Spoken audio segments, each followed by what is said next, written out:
কুষ্টিয়ার দৌলতপুরে বিএনপির উদ্যোগে দোয়া মাহফিল এবং ২২০ অসহায় পরিবারের মাঝে ইফতার সামগ্রী বিতরণ করা হয়েছে। মঙ্গলবার ১১ মার্চ বিকালে আড়িয়ার ইউনিয়নের বড় গাংদিয়া ঈদগাহ মোড়ে এই অনুষ্ঠান আয়োজন করা হয়। বিএনপির ভারপ্রাপ্ত চেয়ারম্যান তারেক রহমানের নির্দেশনায় দেশনেত্রী বেগম খালেদা জিয়ার রোগমুক্তি ও সুস্থতা কামনায় দোয়া ও ইফতার বিতরণ করা হয়।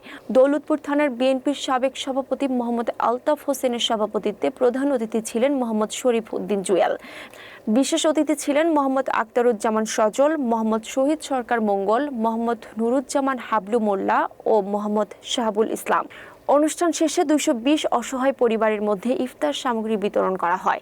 বক্তারা বলেন, বিএনপির মধ্যে ঐক্য বজায় রাখতে এই আয়োজন করা হয়েছে এবং অবাধ নির্বাচন নিশ্চিত করার জন্য অন্তর্বর্তীকালীন সরকারের দায়িত্বের কথা উল্লেখ করেন।